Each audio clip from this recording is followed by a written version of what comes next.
So thank you. It's great to be back here. It's been 13 years, and you're thinking, wow, he's missed a lot. Because so much has changed in your town in 13 years. I was last here for a workshop in 2006. Didn't have a lot of memories of it being very walkable. And honestly, I have a very good, as I have to in my job, I have a very good recollection of place, and I really didn't recognize so much. In a positive way. I didn't recognize so much of what I saw when I got back here. I did recognize the inn where I'm staying, and it's great to go back to the same place and be with the same people on Main Street. The inn I love, the street I don't, and we'll talk about that. And then just to see some of the changes that have taken place, you know, amazing renovations, amazing new buildings that I am rarely tricked, but I was tricked into thinking this was your old hotel that had been renovated. And David Schwartz, who did this building, his firm is a firm I work with a lot, and I was just so delighted to see that they've been very active here. Most of your new buildings that look old are by David Schwartz's company. Something that some cities don't have the nerve to do because they're not technically legal, these wonderful crosswalks you have. And then it took coming to Spartanburg for me to see my very first pedestrian counter. So even though I'm in this business, you guys are a step ahead, and you're actually counting the pedestrians on many of your streets, which is a great thing to see. So yes, this is the book that was mentioned, Walkable City. I'm going to talk in the end about tools that I offer you, resources that you can use. But Walkable City is the book to read if you are just kind of interested in the subject, or you want to convince other people about why you need to make your city more walkable. And then Walkable City Rules is the book for people who are doing the work. A lot of people told me they would show up to county hearings and planning board meetings, and they'd wave the book in the air and they'd try to make a point, but it really wasn't the toolkit that they needed to do the work. It has no pictures, no diagrams. It's really just fun to read, so that's why I made this book, which I'm hoping some of you will pick up tonight. But I'm not here to sell books. The bookstore is here to sell books. I'm here to talk to you about the Walkable City, talk about why we need it a little bit, talk about how to do it a lot. The why we need it talk is a fascinating one, and it's a story that I like to tell, but it's a story about getting outside of my planning shell, because my colleagues before me and I spent many years trying to convince people about why our cities need to be more walkable, and we got some traction. But the story of about 15 years ago was discovering that there were these three other groups, the economists, the environmentalists, and the epidemiologists, who were all also arguing for walkability, but they were doing it much more effectively than we were. And so the story I had to learn was, the stories they were telling. The economists have a number of things to teach us, but the main lesson, and it's got kind of a bad part and a good part. The bad part is that between 1970, well, let me just say, in 1970, we spent 10% of our income on transportation. Between 1970 and 2010, we basically doubled the number of roads in this country.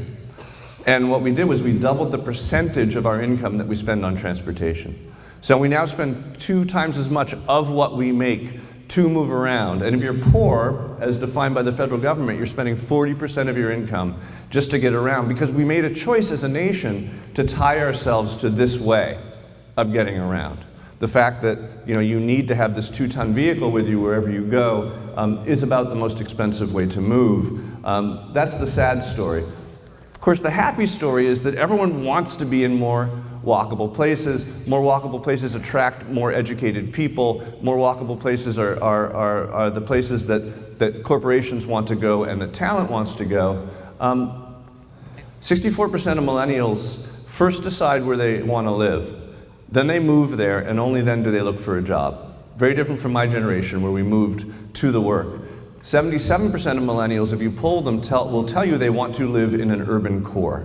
They do not want to live in a suburban environment. 86%, thanks to the millennials and their parents, the boomers, 86% of the next 100 million households that will be generated in this country will be childless.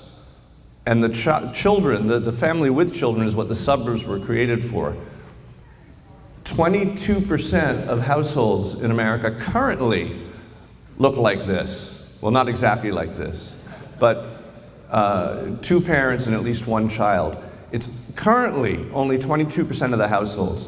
66% of the housing stock looks like this. The house that's isolated in suburbia without access to anything but other houses. So there's this great mismatch between the supply of housing, I should say living environments, and the sort of living environments that people want and need. 60% of people, as polled by the National Association of Realtors, oops, I'm moving along. 66% of the people polled by the National Association of Realtors tell you that they do not want to live in a house that's isolated without access on foot to all the other aspects of daily life, places to live, places to shop, places to recreate, mixed-use community. So that's what our downtowns offer and our suburban mixed-use centers offer that most of the landscape doesn't, and that's a very powerful economic engine, saying that that's where the future lies for us. That's part of the economic discussion.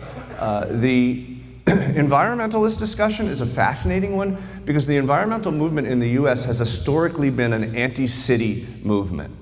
It's been, if you love nature, move into nature. And that really changed. Well, and they always pointed to the cities as the source of all the pollution. And it's no surprise because when you start mapping carbon, it's always hottest, reddest, right, in the cities, and yellow in the suburbs, and green in the exurban areas. So the message is that cities are bad and that the countryside is good, kind of like a night sky photo, right, that matches the night sky photo of the country. But then, and here's Chicago, here's just one city as an example. Then a very smart economist, Scott Bernstein in Chicago, asked the question, are we mapping carbon the right way? Because we're mapping it per square mile. Well, we really should be mapping it not per square mile, but per household. Because if you map carbon per household, there's only so many of us in the country at a given time, and we can choose to live where we have a lighter carbon footprint. And when you change the map from per square mile to per household, let's do that again, per square mile, per household, the map just flips. If you want to have the lightest carbon footprint, mostly because of your driving, you want to live in a more urban area. And then economists like Ed Glazer are telling us, hey guys, we humans, we're a destructive species. If you love nature, the best thing you can do is stay the heck away from it and live in a city that the denser the better. So that's the some of the environmental discussion. And then the epidemiological discussion, I like to say the best day to be a planner was August 7th, 2004, when this book came out, Urban Sprawl and Public Health, and these 3 epidemiologists, right, doctors whose job it is to look at public health over large areas and large populations, basically said, look, the reason why we have the first generation of Americans who are expected to live shorter lives than their parents, and fully a third of all children born after 2000, according to the CDC, a third of all children born after 2000 are expected to become diabetic in this country. It's because we've engineered out of existence the useful walk. We've changed our society in such a way that walking, which used to serve a purpose, and therefore we did it, is no longer useful. And so, diet matters, and we don't have a good diet in the US, but we also have a landscape that's making us unhealthy. So very important message. And I got this slide from one of them, right? But the idea that we drive to park to take the escalator to the gym to get on the treadmill to walk is at the foundation of our health crisis in this country.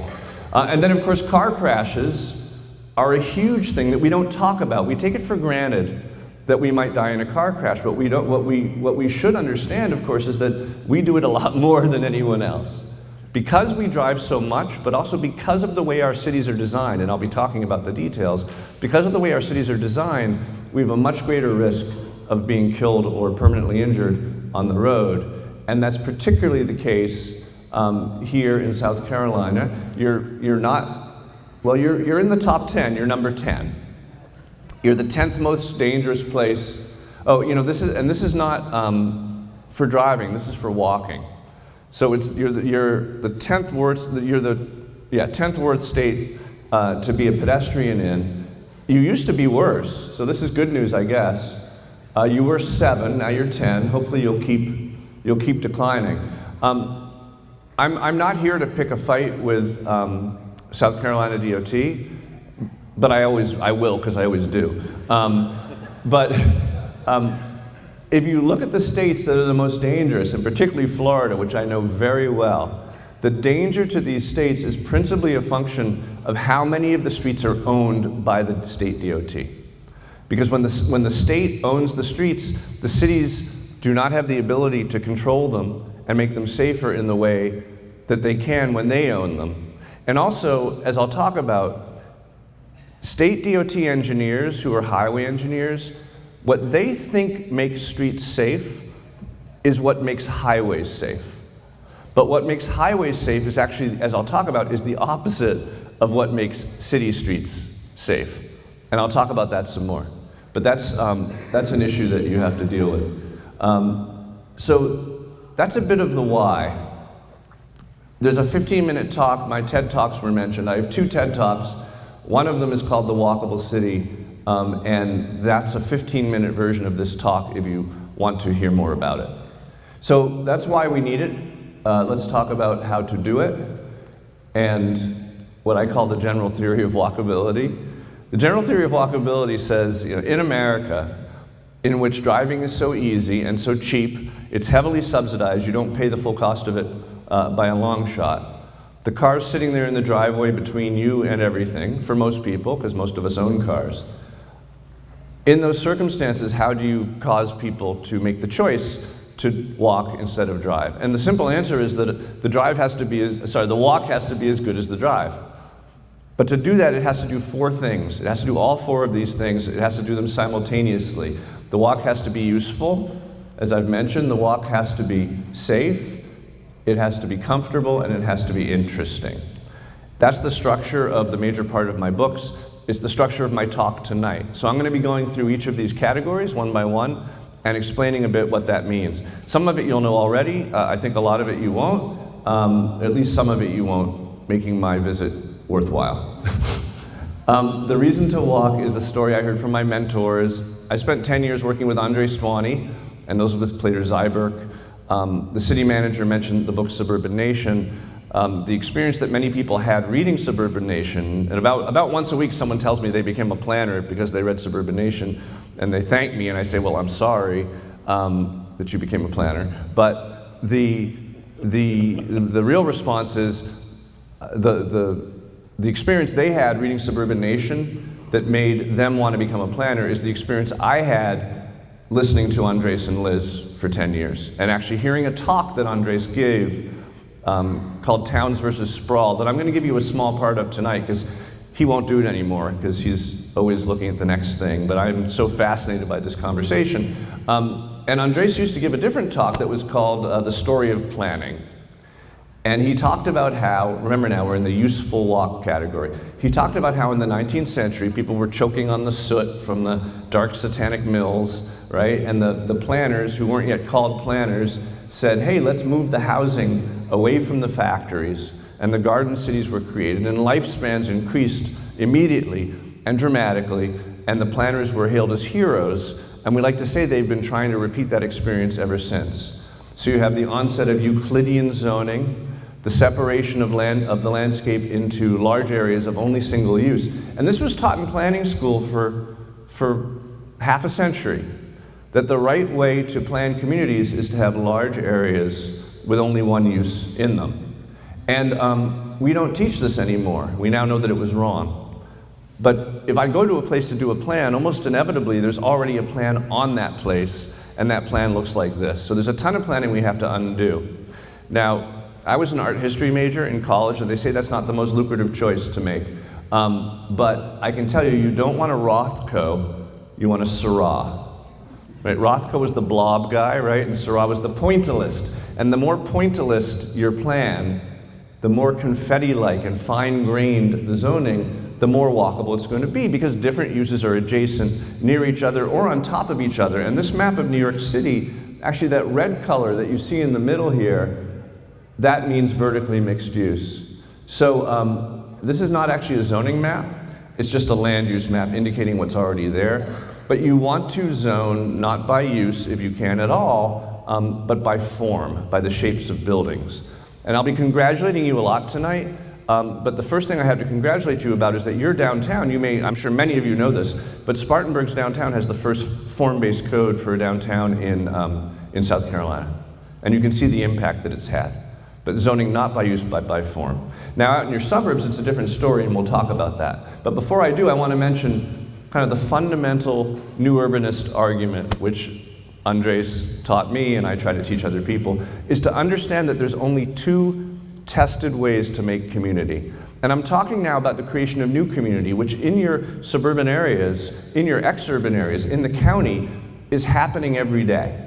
You are making the equivalent of cities. The houses all add up, the shops all add up, right? The offices all add up, but if they're not together in neighborhoods, they're not adding up into any place.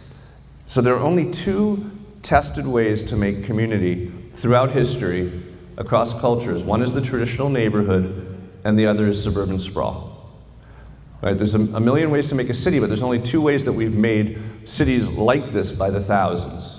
So the traditional neighborhood, this is Newburyport, Massachusetts, near where I live. The traditional neighborhood is defined as being compact, diverse, and walkable. This is several neighborhoods of Newburyport. It's about a 5-minute walk, always about a 5-minute walk from the edge to the center of a neighborhood. It's compact. There are places to live, bigger places, smaller places, places to work, places to worship, places to shop, that's the main street, places to recreate. Most of your daily needs are within walking distance. So in planning terms, you have diversity. You may not have human diversity. Human diversity, of course, is more possible when you have diversity of use and diversity of housing type and all that sort of thing. And then it's walkable because there's lots of streets, so no one street needs to be all that big. Now, sprawl, clearly not compact, that's the name. Not diverse, whole square miles will hold perhaps just one use or just one house over and over again. And then, this is interesting, see there's lots of streets, but most of them are loops or cul-de-sacs. Very few of the streets actually connect. And because very few streets connect, those streets, in this image there's only 3, right? Well, there's 4. 1, 2, they're about a quarter mile apart. 3, 4. Those streets have to hold all the traffic of the whole city. And so they're designed in every way just to move as many cars as possible, as quickly as possible. We call them traffic sewers. And like sewers, they're noxious. We know they're noxious because the houses turn their backs to them behind walls. Not a single address on this street, right? These houses all face other streets. And it's interesting because everyone wants a house, theoretically, everyone wants a house on a cul-de-sac. You're actually, children are in much greater danger in this circumstance. Adam Ruins Everything, the guy who does that series? He found a study that showed that you're 270% more likely to be killed by a car in this environment than you are in that environment. Because the minute you leave the cul-de-sac, then you're on the traffic sewer, and cars are going much faster. So it's a different model. It's fun to break sprawl down into its constituent parts, the places where you only live, where you only work, where you only shop, where you go to school, and schools get bigger and bigger. We consolidate our schools. The average school size in America is still growing for reasons we don't need to get into, but the bigger a school is, think about this, the bigger a school is, the further away it is, because it's serving more people. And the size of the parking lot compared to the school tells you all you need to know about these modern schools, which is that the juniors and the seniors are driving the freshmen and the sophomores to school. And then recreation fields. This is Weston, near Fort Lauderdale in South Florida, and they're very proud of their 8 soccer fields and 8 baseball diamonds, but a child who lives here actually has to be driven 1.5 miles to get to the field. And it's just preposterous that a child would need an adult, a soccer mom or dad, to get them to the game. But when you make the decision, when you begin the city planning process with the assumption that everyone has a car and everyone's driving everywhere, then it's pretty natural to make decisions like that, which are of course incredibly wasteful. And when you separate everything from everything else and reconnect it only with automotive infrastructure, then your highway system has to grow and grow and grow, and it's never big enough. So I always tell people it's a two-part deal. If you want this, you can have it, but this comes with that.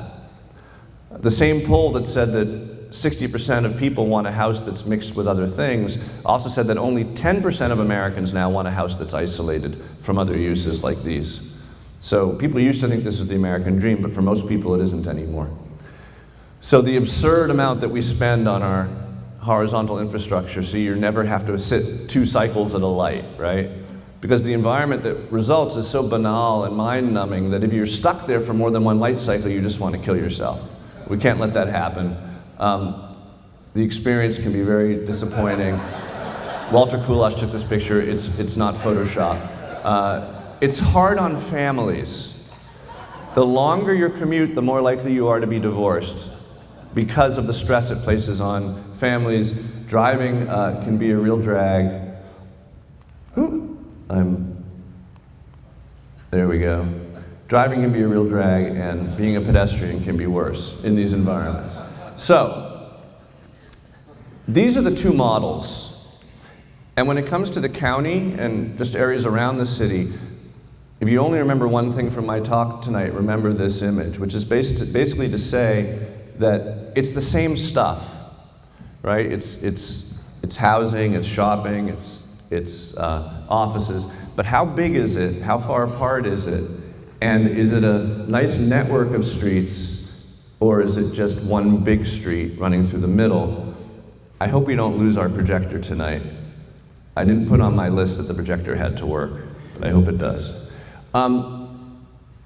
So these are the 2 models side by side, and which are you doing? Now, you have an interesting condition in your county, which is that actually you don't even have Euclidean zoning in your county because there's a resistance to control. And so what you have instead is basically a land management ordinance. It's not Euclidean zoning, but it has the same outcome. Just imagine no names in these bubbles, because what your land management ordinance does, since it doesn't tell you what you have to put on separate properties, is it requires buffers between everything. So whatever uses are landing, whatever individual uses are landing on your different blobs in the county, they can't be walkable to each other because of the buffers that are required among them. So it's the same general outcome, but you're working to change that.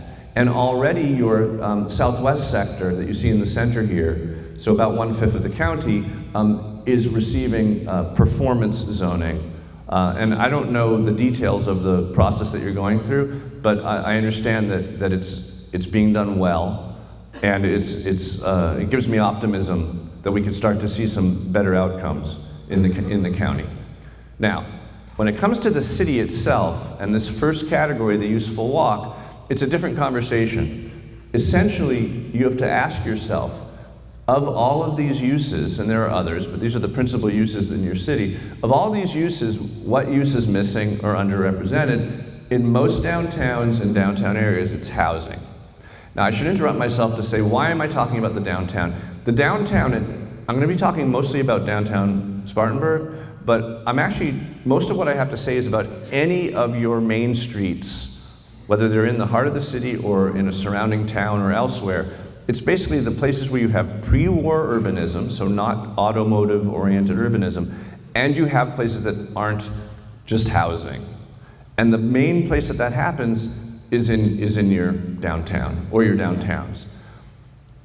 It's not really helpful to have a walkability discussion about your housing subdivisions, because you can't bring retail into your housing subdivisions. Just try and see what happens, right? The homeowners ordinance will get you, and that means that this sort of useful walk isn't possible. But in your downtown, a useful walk is very possible. It's already happening, but there's an imbalance. And you find this in almost every American city, that housing is disproportionately missing from the mix. And Jane Jacobs, and when the housing comes, of course, everything gets so much better. And I'll talk more about that. but it's a discussion Jane Jacobs had around 1960.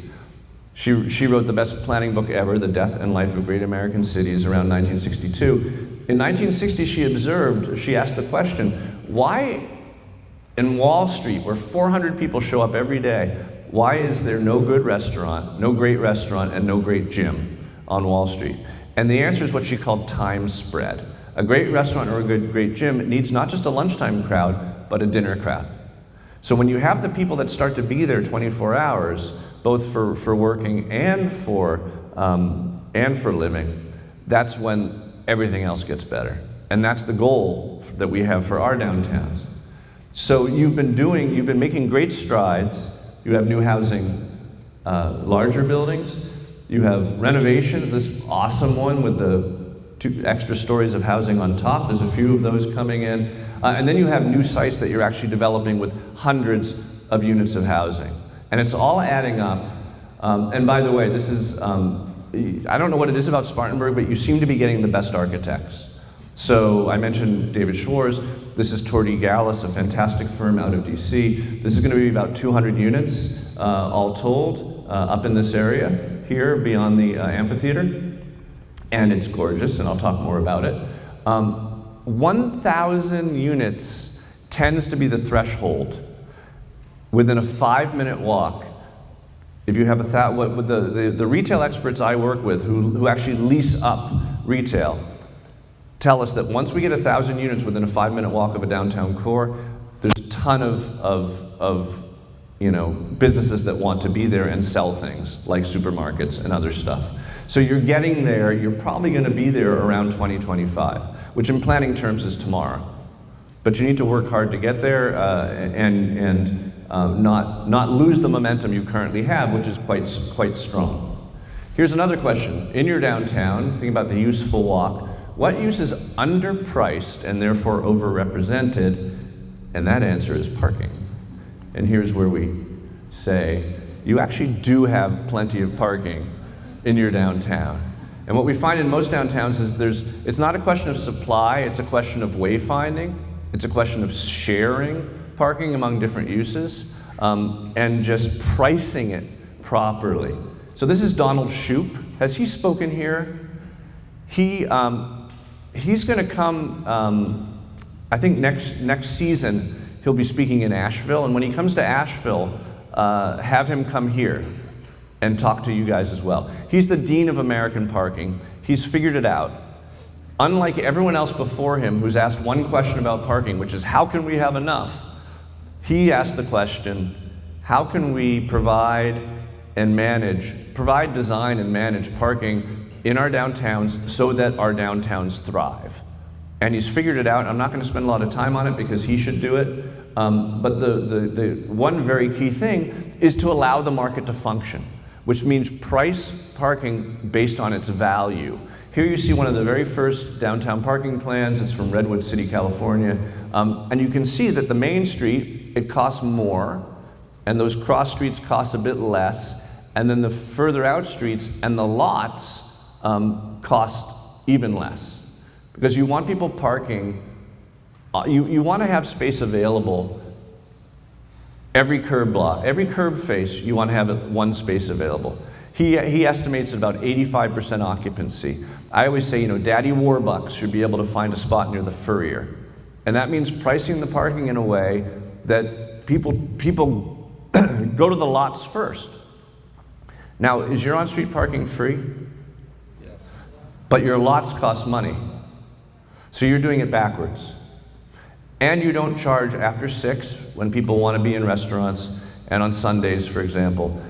So if you want the market to function properly so that spaces are available where you need them to be, then you need to start pricing it relative to its value. Now, if you can always find spaces near your destination, it's not an issue.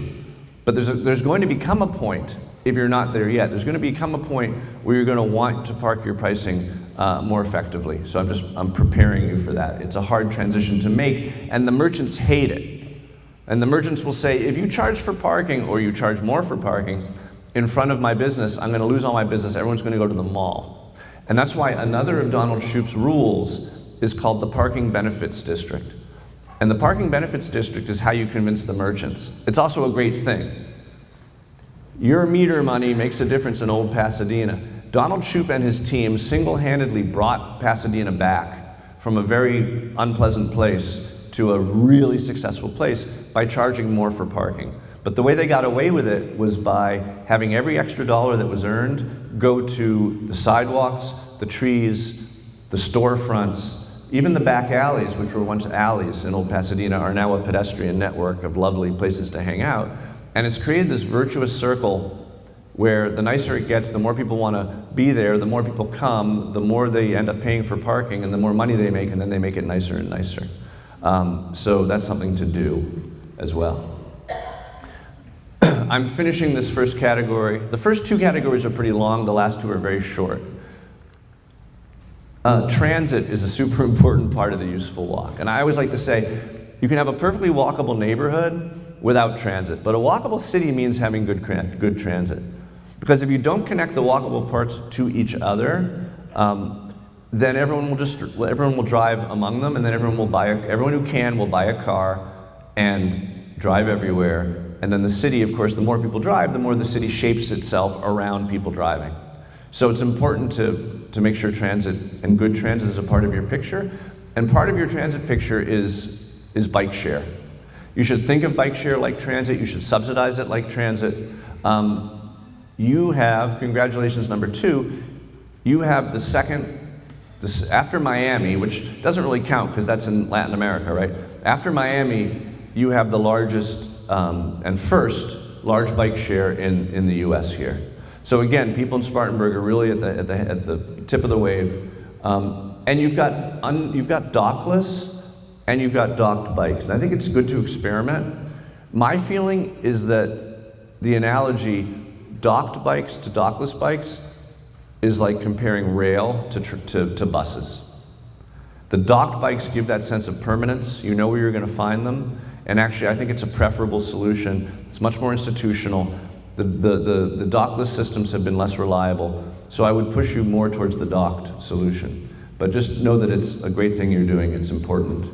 And you've got 50 bikes now, and you hopefully will have more soon. So that's the first category, the reason to walk. The safe walk is where I spend most of my time, because the safe walk is the thing that the city can change very quickly. Now you have an impediment here, which is the state owns a lot of your streets, but the streets they don't own, you can change very quickly, and the streets that they own, you can campaign and change them eventually. So the safe walk has to do with the speed, principally with the speed of vehicles in your city. A car going 35 miles an hour is about 7 times as likely to kill you as a car going 25 miles an hour. And that's something that's really important to remember, because that difference from 25 to 35 is kind of the speed that cars are driving in your city when they're not going faster on Main Street. But the question is, what causes people to drive faster and slower?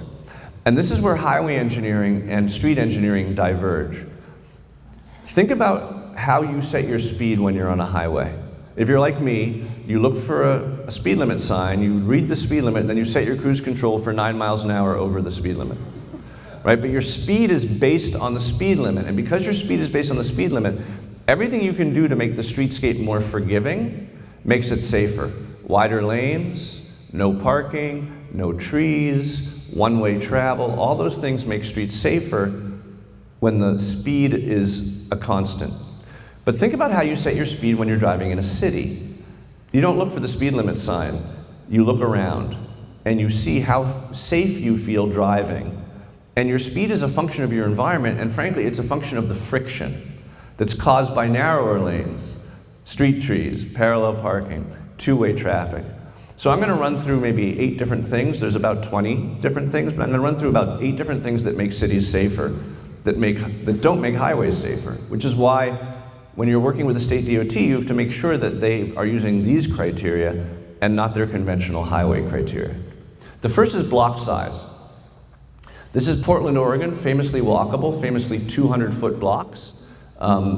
This is Salt Lake City, famously less walkable, famously 600-foot blocks. Here they are side by side, built at the same time. It's remarkable how different they are, right?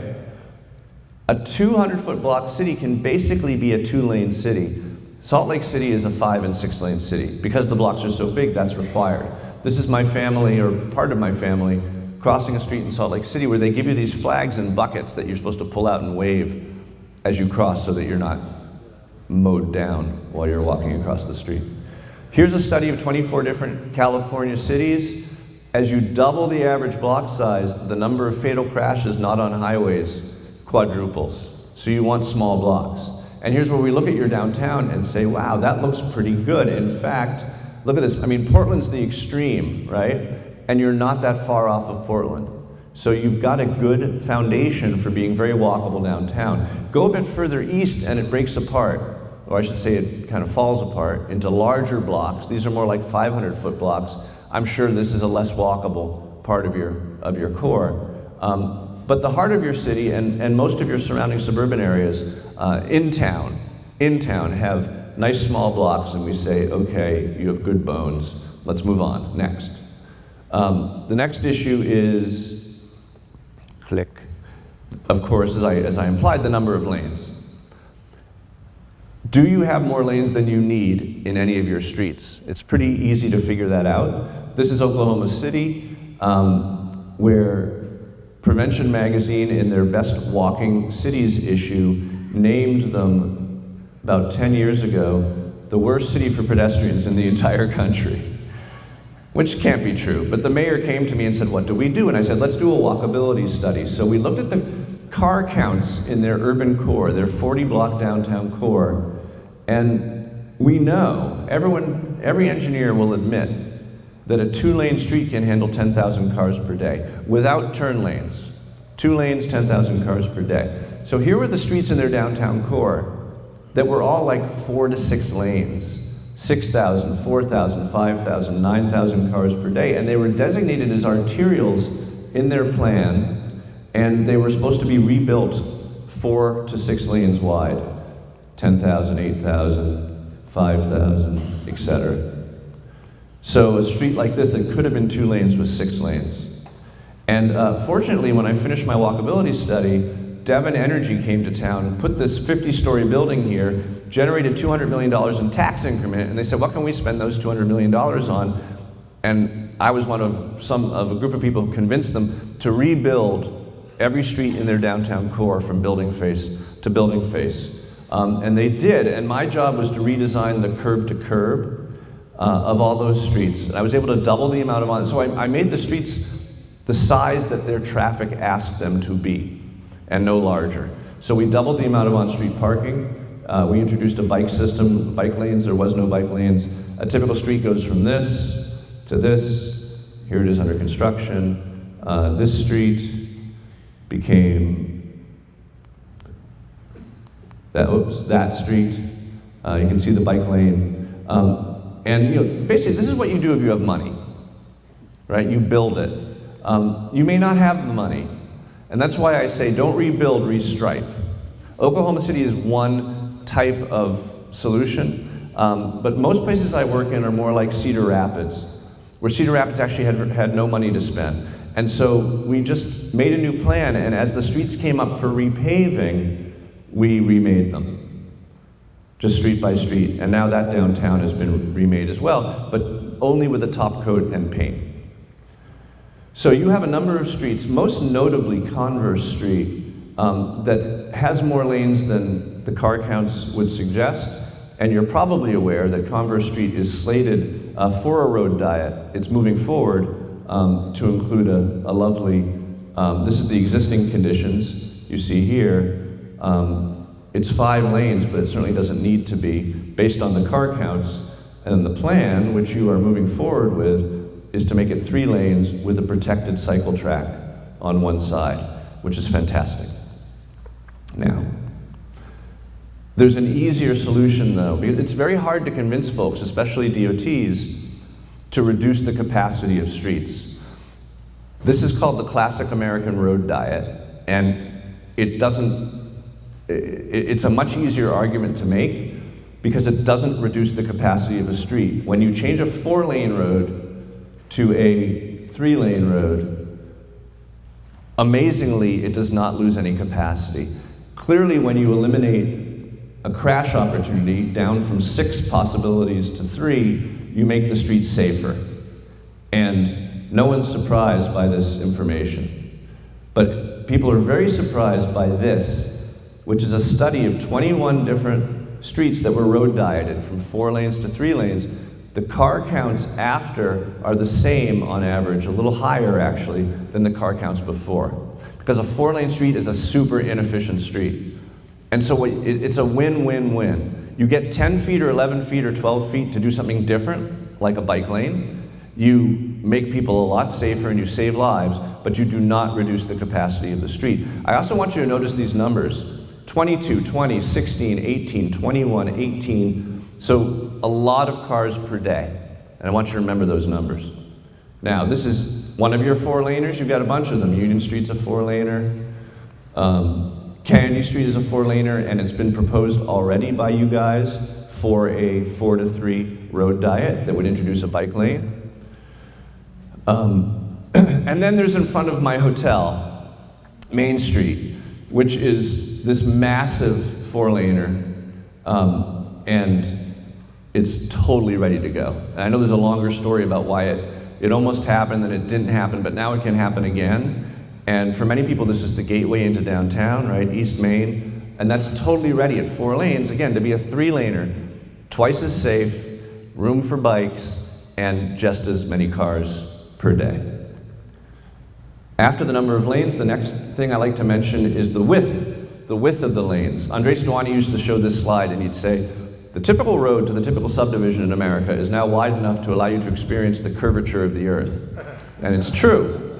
Because there's been this mission creep. Here's a subdivision from the 80s, and here's one from the 2000s. 70s and 90s is what it is, 70s. And look what happened to the streets. Same size of houses, 70s, 90s. There's been this mission creep. Streets get wider and wider. Where I lived in South Beach, the street wasn't draining right, so they had to rebuild it. And they rebuilt it to the new standard, even though it was working perfectly well before. We lost our street trees, we lost half our sidewalk because of this new arbitrary standard. What happens on wider streets? Intuitively, you know that a 12-foot lane is a 70-mile-an-hour lane. A 12-foot lane is a highway lane for going 70. A 10-foot lane is more like a 40-mile-an-hour and below speed. And 10 feet in cities used to be the standard. Here, where you go from 10 feet to 12 to 13 to 14, the speeds of the vehicle increase. Impacts on a 12-foot lane are 10 times in one study what they are on a 10-foot lane. And NACDO, the National Association of City Transportation Officials, has now made it clear, finally, we have a large organization saying 10 feet, which used to be the standard, is the appropriate width for downtown. Citizens are always fighting, if they have the opportunity, for narrower lanes because they're safer. Portland, Oregon, famously walkable, has its own Skinny Streets program. And this is now for residential neighborhoods, not downtown neighborhoods, not your 10-foot urban streets, but your residential streets can be a lot narrower, right? And you have some older neighborhoods here that have these skinny streets. We build them. If anyone's been outside of Charleston to Mount Pleasant to a project called ION, which we designed, the developer, Vince Graham, from Charleston did this project. He's a very good public speaker. He goes to conferences and he shows this street and brags about his skinny street, and he quotes this famous philosopher who says, broad is the road that leads to destruction, narrow is the road that leads to life. And it's true. It's actually a fact. So we have this standard for our downtowns, for our urban areas. So a street like Union that I showed you, here's a measurement of it. It should be 40 feet, but it's 46 feet between, for those 4 lanes. Here's Kennedy Street. You can see you have a proposal for Kennedy Street to remake it, and you're using these 10-foot lanes. So you guys understand this. But then there's a proposal for Converse, which we talked about, which has 11-foot lanes. And I'm guessing that's because is it a state street? Not yet. It's a state street. State DOTs usually insist on 11. And that's when you need to say to them, okay, we'll give you your 11-foot lanes, but we're going to sue you when people die on your 11-foot lanes, because they should be 10-foot lanes. And then there's west West Main Street, this is an amazing street. It's actually incredible. It's got a 21-foot lane in the middle for turning. And Tool Design, which is a firm I admire tremendously, is doing this plan for this street where they're remaking it. They have several proposals, but this one here, which I really like, has protected bike lanes on both sides of the street. But it does have 9-foot parking lanes, and parking lanes traditionally are 8. And it has 11-foot driving lanes. So I would suggest actually that this great design could be a lot better if instead of 11.9 it was 10.8. Now here's Main Street. Not only does it have 4 lanes, if it's 4 lanes plus 2 parking lanes, it should be 30 plus 15. It should be 45 feet. Sorry, 40 plus 15. It should be 55 feet wide. It's 66 feet wide. So the lanes are super wide also, so that's another thing to fix. And 66 feet, that's like money in the bank for bike lanes protected by parking. This could be an amazing street when you remake it. Next is parallel parking. Parallel parking is an essential barrier of steel that protects the sidewalk from moving vehicles. You really can't have a comfortable sidewalk without parallel parking. This is Fort Lauderdale happy hour. Notice you're allowed to park on this side, but not that side. Here's the side that people park on. Here's the side that people don't park on. No one wants to be sitting near those cars without that protection. And then the other part of the picture is the street trees. Street trees slow cars down, sometimes dramatically. But again, the traffic engineers have fought them for many years. In Virginia, they call them FHOs, fixed and hazardous objects. And they try to keep you from putting them next to the streets. Virginia is the state that owns the most of its streets. So they're number 1 in that. It's very hard to get street trees in Virginia. But a new study shows, actually now the study's 10 years old, shows that there are fewer collisions and greater safety on streets that have street trees. So those are very important. This is what a sidewalk feels like without the street trees, without the parallel parking. Signals. This is an artwork. This is not a roundabout signal. Most towns have more signals than they need, especially when they learn that stop signs, always stop signs, are tremendously safer. In Philadelphia, they changed the rules and they had to remove 472 signals and replace them with always stop signs. They collected data on 199 of them. When you change the signals to the stop signs, crashes were reduced by 1/4, severe injury crashes by 63%, severe pedestrian injury crashes by 68%. This is funny. Traffic engineers in Philadelphia believe that the safety benefit stems from the elimination of the local habit of speeding up to beat the red, because we only do that in Philadelphia. And then here's a study I did in Albuquerque where it proposed converting all of these signals based on traffic volume, all of these signals back to stop signs. They did it for about 6 of them, and then there was a backlash because people don't like change. There's always a backlash. They reverted it back, and there was a backlash. And what's really interesting is that the complaints about that wanted it put back to the stop signs wasn't just for safety, but they found that it was slower to get through the downtown with signals than with stop signs. Because with the stop signs, yes, you're stopping at every intersection, but you're never sitting there waiting. So you should be looking for opportunities to remove your signals and replace them with stop signs. And I just want to drop one other fun, and also stop signs are just great for everyone. They're great for, everyone sees everyone else. There's a lot of eye contact. I like to bring up the wheelchairs because, and other ways of getting around cities. Because I talk about the walkable city, right? It implies that you're walking. Everything you do to make a city more walkable makes it more rollable and better for people who are differently abled. And everything you do to make your ADA better, meet your ADA requirement, will make a city much more walkable. And of course, you only have to be a parent with a stroller to know how valuable that approach is. So I just want to make sure that it's known that that's important. But here's one other little thing. When you restripe a street, a new study, brand new information, when you restripe a street without a center line, they did this in London and they tested a bunch of different streets. People's speed drops by an average of 7 miles an hour. So if you want people to drive more slowly, don't put in center lines in your 2-lane streets. So for example, this plan for West Main, I'd also remove the center line. Bicycling, as we've discussed, it's the biggest revolution currently underway in planning in only some American cities. And of course, number one is probably Portland. And it's basically the cycling population follows the cycling investment. The more you spend, if you spend it wisely, the more cycling you get. The network has to become useful. If you don't have enough network for it to be useful, you won't experience the uptick in cycling. In Portland, they spent $60 million, but only about $2 million a year over 30 years. I asked my friend Tom Brennan for some pictures of the bike commute in Portland, and he sent me these pictures. And I said, what was this bike to work day? He said, no, this is Tuesday in Portland, because they spent that money on cycling. The gold standard, of course, as we've discussed, is the protected bike lane, where the cars are pulled off the curb, parked, and so the bike lane is protected by that barrier of steel. This is Chicago, the one before was Pittsburgh. In New York City, they took this street, Prospect Park West, from 4 lanes to 3 lanes and put in a bike lane. The number of cyclists tripled, of course, speeding dropped precipitously, crashes. Oh, I just advanced 6 slides. Crashes went down 63%.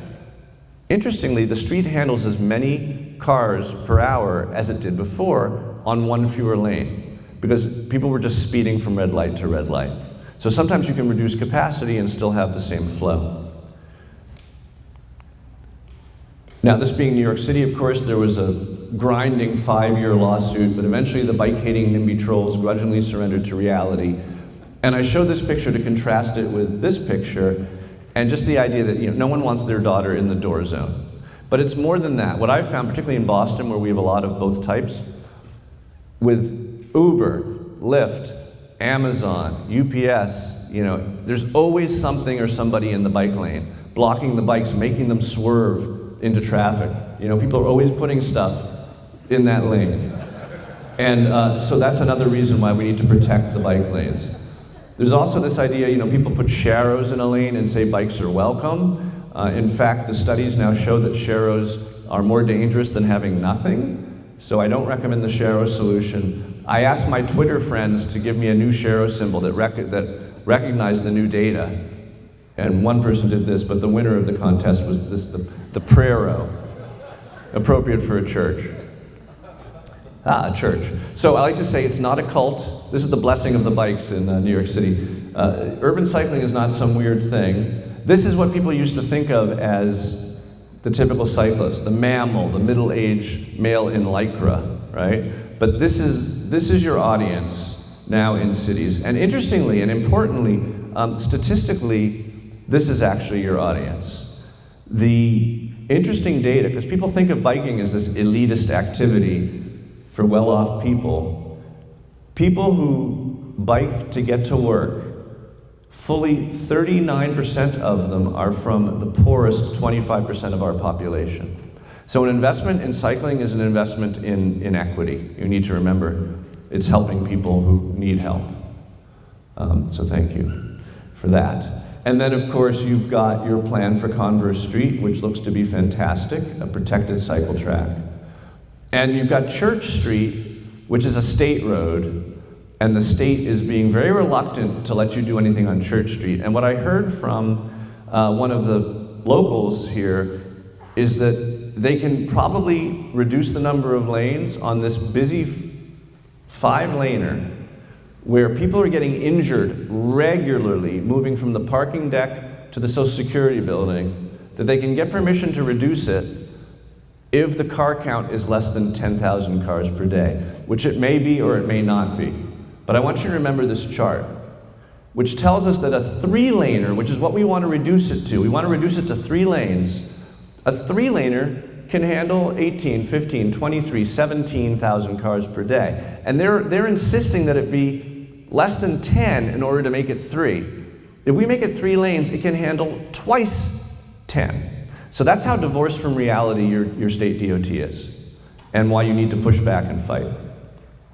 And you are doing great things on other roads, and you're probably aware of this one that I want to celebrate, which is Country Club Road. It's quite a long stretch of Country Club Road. My map got cut, but it's all the way from here to here. And the plans are quite lovely. And when that's completed, it's going to be a really important corridor through your city, making your bike network much more useful. And I had heard that there's maybe one neighborhood or one homeowners association who's afraid that having a bike lane through their neighborhood will lower their property value. And what I hear in a lot of cities, there's always somebody who stands up and says, people are going to come from the cities on their bike and steal my television. I don't know if that happened here, but I've certainly heard it elsewhere.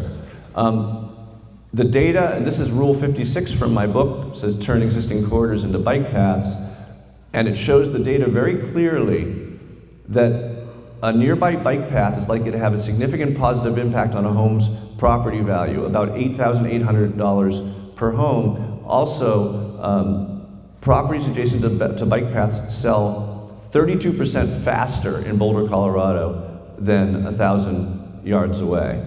In Massachusetts, where I live, houses located along bike paths take 3 weeks less time to sell. So anyone who's fighting the bike path because they're worried about their value of their property just you need to show them this data, and hopefully they'll come around. Okay, the last two categories are quick: the comfortable walk and the interesting walk.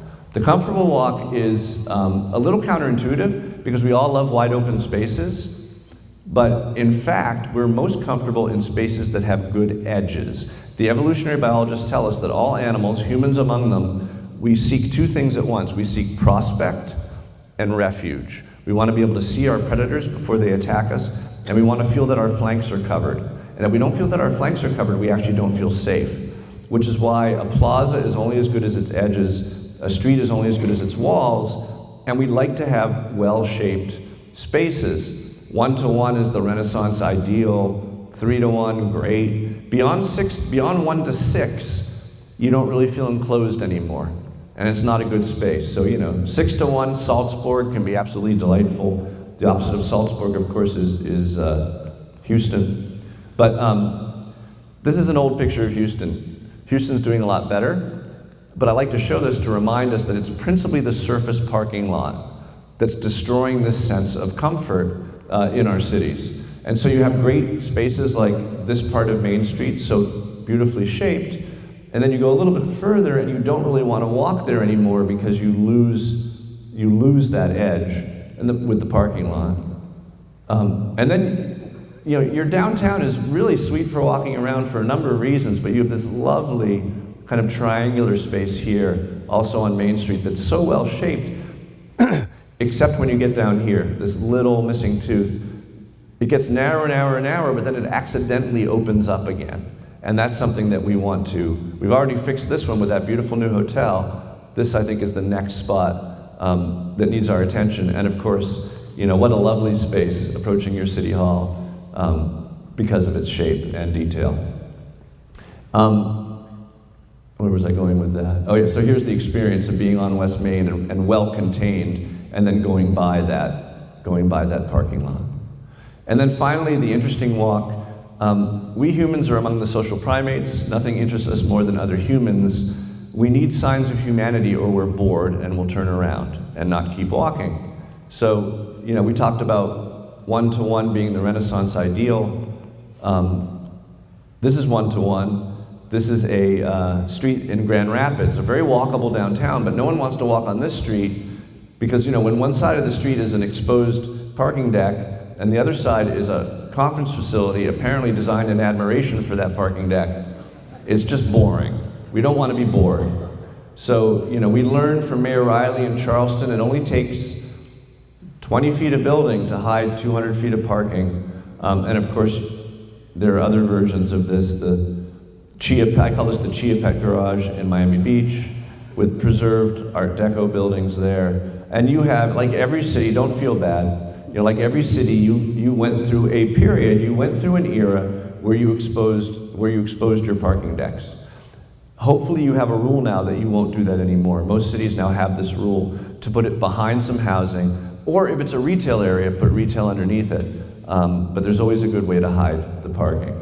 And then one other thing that avoids boredom is to break larger buildings down into smaller buildings and to avoid repetition. And that's why I really like the work of Torti Gallis and this proposal for the housing up by the amphitheater. And you notice it really feels like a bunch of different buildings.